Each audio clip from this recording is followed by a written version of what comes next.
আজকে সকাল সকাল রান্না বান্না কমপ্লিট করে ছেলেকে স্কুলের জন্য তৈরি করে ওর পাপার সাথে পাঠিয়ে দিলাম। আজ আর আমি যাব না, বিপত্তারিণীর পুজো আছে। হ্যালো এভরিওয়ান, সবাই কেমন আছো? আমার নতুন একটা ভিডিওতে তোমাদের সবাইকে জানাই স্বাগত। পুজোর সমস্ত কিছু রান্না বান্না কমপ্লিট করে এখন পুজো দিতে যাওয়ার জন্য তৈরি হব।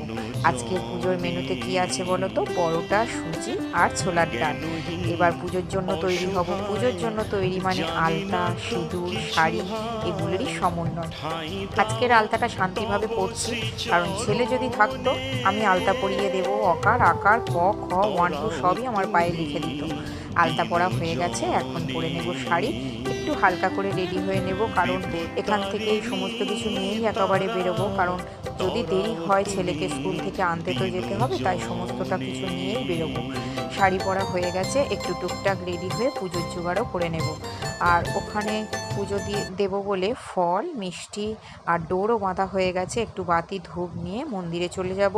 ঠাকুরমশাইকেও ফোন করেছিলাম, উনি মন্দিরে চলে এসছেন। একটু হুড়পাড়ও করছি, কারণ ছেলের স্কুল ছুটি 12:30টায়, তার মধ্যেই আমাকে পুজো কমপ্লিট করে স্কুলে যেতে হবে। এখন পুজো দিতে যাওয়ার জন্য বেরিয়ে যাব। একটু হালকা করে রেডি হয়ে গেছি, কেমন লাগছে অবশ্যই কিন্তু বলো।